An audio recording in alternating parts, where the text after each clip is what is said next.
আসসালামু আলাইকুম ওরহমতুল্লাহি ওবারাকাতুহু।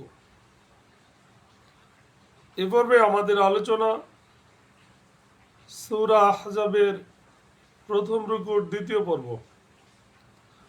আলহামদুলিল্লাহ ওয়াসসালাতু ওয়াসসালাম আলা রাসূলিল্লাহ ওয়া আলা আলিহি ওয়া সাহবিহি আজমাইন, আম্মা বাদ।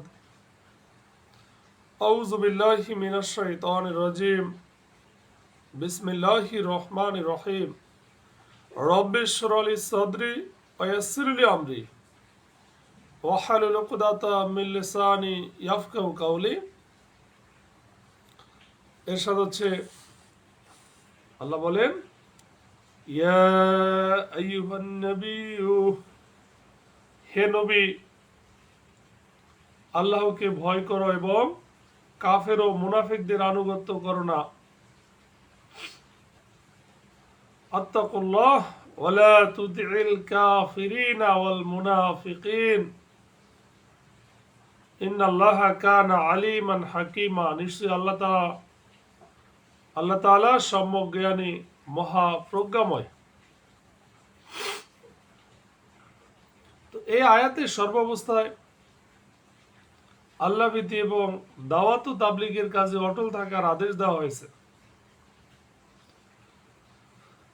তাকওয়া হলো এই যে তুমি আল্লাহর আনুগত্য, আল্লাহর দেওয়া বিধান অনুযায়ী কাজ করবে ও আল্লাহর কাছে নেকির আশা রাখবে এবং আল্লাহর অবাধ্যতা, আল্লাহর দেওয়া বিধান অনুযায়ী বর্জন করবে ও আল্লাহর শাস্তিকে ভয় করবে। এটি হলো তাকওয়া। আর তিনি আনুগত্য পাওয়ার অধিকারী, যেহেতু তিনি পরিণাম সম্বন্ধে অবগত আছেন এবং তিনি নিজ কথা ও কাজে হিকমতওয়ালা। আল্লাহ বলেন, ওয়াত্তাবি মা ইউহা ইলাইকা মির রাব্বিকা, আর আপনার রবের কাছ থেকে আপনার প্রতি যা ওহী করা হয় আপনি তার অনুসরণ করুন। ইন্নাল্লাহা কানা বিমা তা'মালুনা খাবীর, নিশ্চয়ই তোমরা যা করো সে সম্পর্কে আল্লাহ সম্যক অবহিত। মূল বিষয় হচ্ছে আল্লাহ তাআলা আল্লাহ রাসূলের মাধ্যমে গোটা উম্মতকে এই বাণী পৌঁছে দিচ্ছেন, অর্থাৎ কোরআন ও হাদিসের অনুসরণ করুন। কারণ হাদিসের শব্দ যদিও আল্লাহ রাসূলের বরকতময় মুখ নিঃসৃত বাণী, কিন্তু তার অর্থ ভাব আল্লাহর পক্ষ থেকে এসেছে। এজন্য হাদিসকে অর্থাৎ ওহী খফি বা ওহিয়ে গায়রে মাতলু বলা হয়েছে। আর তার নিকট তোমাদের কোনো কথাই গোপন থাকবে না।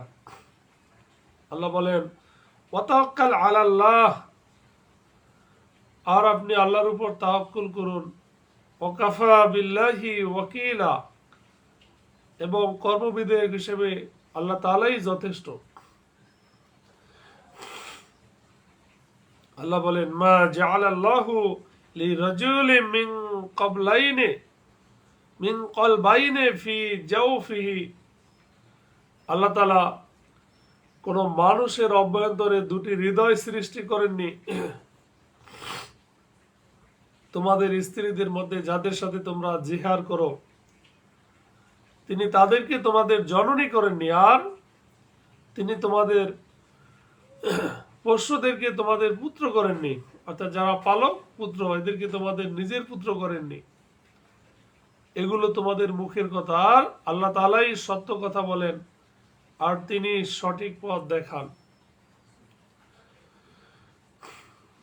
তো সম্মানিত সুধী, এই আয়াত অবতীর্ণ হওয়ার পর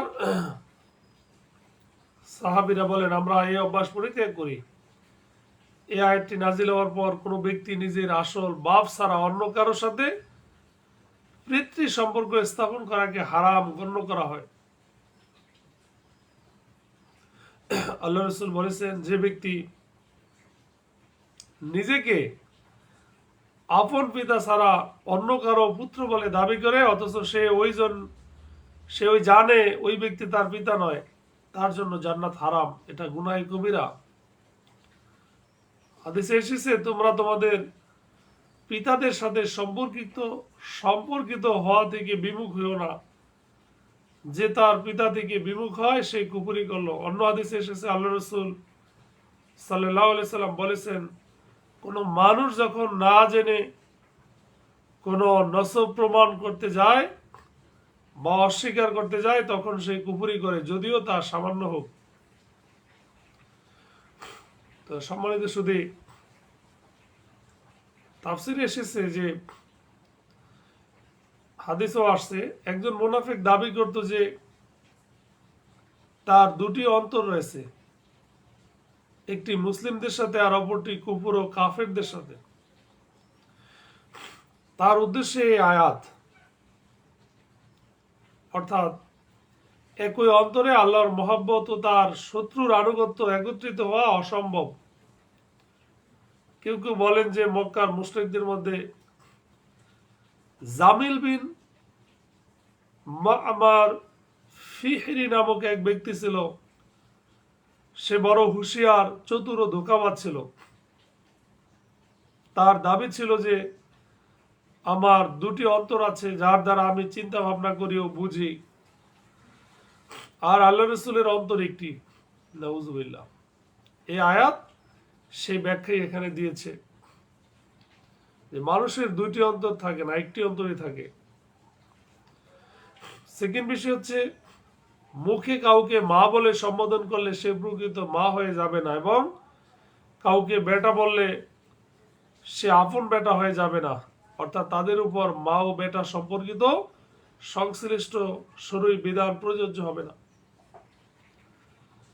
নেক্সট হলো তারই অনুসরণ করো, আল্লাহ বলেন, এবং জিহারকৃত স্ত্রীকে মা এবং পোষ্যপুত্রকে আপন পুত্র বলো না। প্রকাশ থাকে যে কোনো স্নেহভাজনকে আদর করে বেটা বলা এবং পোষ্যপুত্রকে আপন পুত্র মনে করে বেটা বলা একই পর্যায়ের নয়। প্রথমটি বৈধ, আর এখানে উদ্দেশ্য দ্বিতীয় বিষয়টিকে অবৈধ ঘোষণা করা।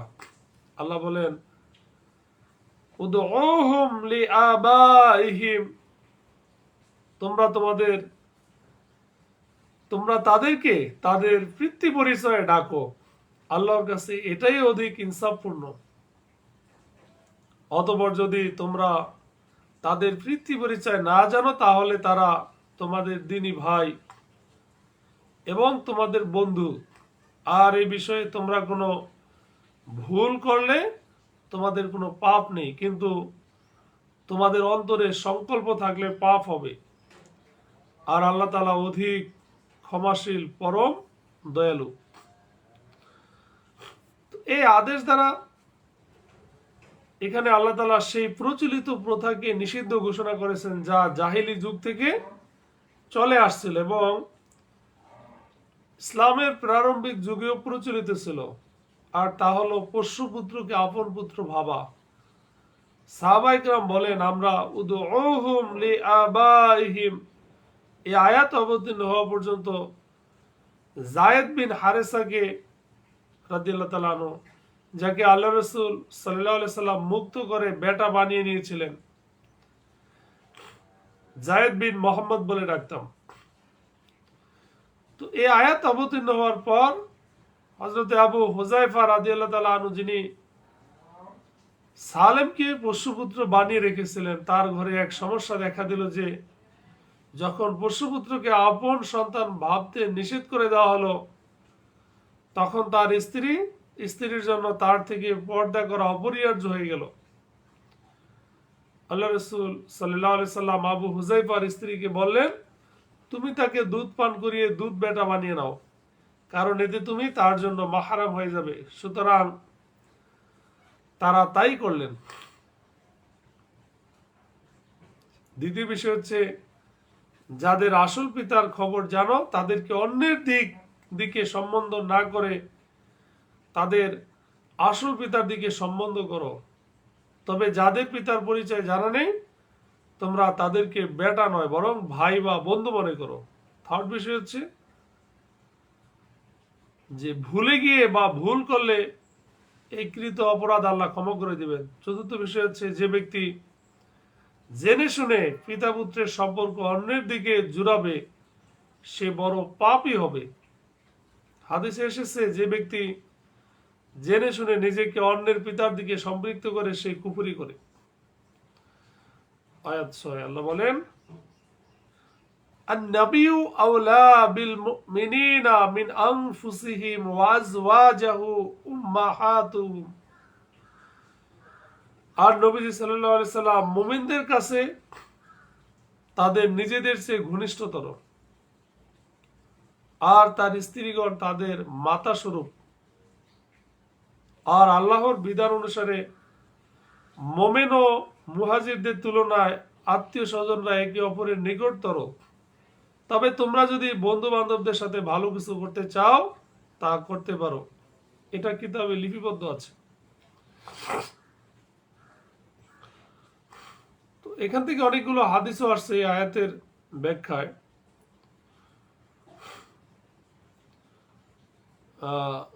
একটা হাদিস আসছে বুখারীর 2399 নং হাদিস থেকে, যেখানে প্রত্যেক মুসলমানদের পক্ষে আল্লাহ রসুলের নির্দেশ পালন করা স্বীয় পিতামাতার নির্দেশের চাইতেও অধিক আবশ্যকীয়। যদি পিতামাতার হুকুম আল্লাহ রসুলের হুকুমের পরিপন্থী হয় তবে তা পালন করা জায়েজ নয়। এমনকি আল্লাহ রসুলের নির্দেশকে নিজের সকল আশা আকাঙ্ক্ষার চাইতেও অগ্রাধিকার দিতে হবে। আল্লাহ রসুল বলেছেন, এমন কোন মুমিন নেই যার পক্ষে আমি দুনিয়া ও আখিরাতের সমস্ত মানবকুলের চাইতে অধিক হিতাকাঙ্ক্ষী ও আপনজন নই। যদি তোমাদের মন চায় তবে এর সমর্থন ও সত্যতা প্রমাণের জন্য কোরআনের আয়াত পাঠ করতে পারো। প্রথম বিষয় হচ্ছে, নবীজি সাল্লাল্লাহু আলাইহি সাল্লাম নিজ উম্মতের জন্য যত মঙ্গলকামী ও দয়ালু ছিলেন তা বর্ণনার মুখাপেক্ষী নয়। আল্লাহ তাআলা আল্লাহ রসুলের দয়া ও হিতাকাঙ্ক্ষা দেখে এ আয়াতে আল্লাহ রসুলকে মুমিনদের প্রাণ অপেক্ষা অধিক প্রিয় করেছেন। আল্লাহ রসুলের ভালোবাসাকে অন্য সকলের ভালোবাসা অপেক্ষা উচ্চতর এবং আল্লাহ রসুলের আদেশকে তাদের সকল ইচ্ছা ও এখতিয়ার অপেক্ষাও গুরুত্বপূর্ণ বলে ঘোষণা করেছেন। এজন্য মুমিনদের জরুরি কর্তব্য যে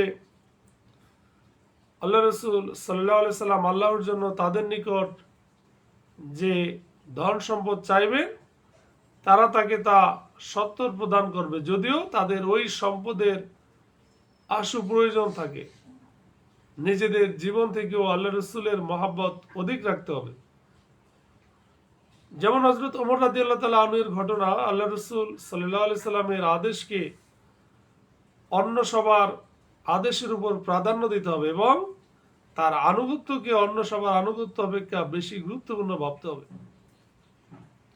সেকেন্ড বিষয় হচ্ছে শ্রদ্ধা এবং সম্মান এবং তাদেরকে বিবাহ না করার ব্যাপারে তারা উম্মুল মুমিনিন বা মুমিন নারী পুরুষদের মাতা। থার্ড বিষয় হচ্ছে, এখানে হিজরত, ভ্রাতৃত্ব, বন্ধুত্বের বন্ধনের কারণে একে অন্যের ওয়ারিশ হবে না, শুধু নিকট আত্মীয়তার কারণেই ওয়ারিশ হবে। চতুর্থ বিষয় হচ্ছে, আত্মীয় ছাড়া অন্যদের সাথে সৎ ব্যবহার ও সৌজন্য প্রদর্শন করতে পারো। তাছাড়া তাদের জন্য নিজ সম্পদের 1/3 ওসিয়ত করতে পারো। পঞ্চম বিষয় হচ্ছে, লাউহে মাহফুজ আসল হুকুম এটাই লিপিবদ্ধ আছে, যদিও কারণবশত সাময়িকভাবে অন্যদেরকেও ওয়ারিশ করা হয়েছিল, কিন্তু আল্লাহ তাআলার ইলমে ছিল যে তা তিনি মানসুখ রহিত করে দিবেন, সুতরাং তা মানসুখ করে দিয়ে পূর্ব আদেশ চালু রাখা হলো। আয়াত 7 আল্লাহ বলেন, ওয়াইজ আখাযনা মিনান নাবিয়িনা মিসাকাহুম ওয়া মিনকা ওয়া মিন নূহি ওয়া ইব্রাহিম ওয়া মূসা ওয়া ঈসা ইবনে মারইয়াম। আর স্মরণ করুন যখন আমি অঙ্গীকার গ্রহণ করেছিলাম নবীদের থেকে এবং আপনার থেকে, নবী নূহ, ইব্রাহিম, মূসা ও মারিয়াম পুত্র ঈসা থেকে, আর আমি তাদের কাছ থেকে দৃঢ় অঙ্গীকার গ্রহণ করেছিলাম। এই দৃঢ় অঙ্গীকার বলতে কি বোঝানো হয়েছে? অনেকের নিকটে হলো সেই অঙ্গীকার যা একে অপরের সাহায্যের জন্য আম্বিয়াগণের নিকট থেকে নেওয়া হয়েছিল। আবার অনেকের নিকটে হলো ওই অঙ্গীকার যার বর্ণনা সূরা শুরার 13 নং আয়াতে রয়েছে, যে দিন প্রতিষ্ঠা করে এবং তাতে বিভক্ত হয় না। উক্ত অঙ্গীকারও সকল নবী আলাইহিস সালাম থেকে নেওয়া হয়েছিল, কিন্তু এখানে বিশেষভাবে 5 জন নবীর নাম উল্লেখ করা হয়েছে, যাতে তাদের গুরুত্ব মর্যাদা সুস্পষ্ট হয়। আল্লাহ বলেন, লিয়াসআলাস-সাদিকিনা আন সিদকিহিম, সত্যবাদীদেরকে তাদের সত্যবাদিতা সম্পর্কে জিজ্ঞাসা করার জন্য। আর তিনি প্রস্তুত করে রেখেছেন কাফেরদের জন্য যন্ত্রণাদায়ক আযাব, শাস্তি। অর্থাৎ এই অঙ্গীকার নেওয়ার কারণ হলো আল্লাহ তাআলা সত্যবাদী নবীগণকে জিজ্ঞাসা করবেন যে তারা নিজ নিজ সম্প্রদায়ের নিকট আল্লাহর বাণী সঠিকভাবে পৌঁছে দিয়েছেন কিনা। আল্লাহ তাআলা নবীগণকে জিজ্ঞাসা করবেন যে তোমাদের সম্প্রদায় তোমাদের দাওয়াত গ্রহণ করেছিল কিনা। অতঃপর যাদের নিকট রাসূল প্রেরণ করা হয়েছিল, আল্লাহ বলেন তাদেরকে আমি অবশ্যই জিজ্ঞাসা করব এবং অবশ্যই জিজ্ঞাসা করব রাসূলগণকেও। এতে সত্যের আহ্বায়কদের জন্য সতর্কবাণী হলো যে তারা যেন দাওয়াত ও তাবলীগের কাজ পরিপূর্ণভাবে ইখলাস ও আন্তরিকতার সাথে করেন, যাতে আল্লাহর নিকট তাদের মুখ উজ্জ্বল হয়। আর ওই সকল মানুষদের জন্য শাস্তির ধমক রয়েছে যাদের নিকট দাওয়াত পৌঁছানো হয় অথচ তারা তা গ্রহণ করে না। তারা আল্লাহর নিকট গুনাহগার এবং শাস্তির উপযুক্ত হবে। আল্লাহ তাআলা আমাদের সঠিক বুঝ দান করুক, আমিন। আখির দাওয়ানা আলহামদুলিল্লাহি রাব্বিল আলামিন। আসসালামু আলাইকুম ওয়া রাহমাতুল্লাহি ওয়া বারাকাতুহু।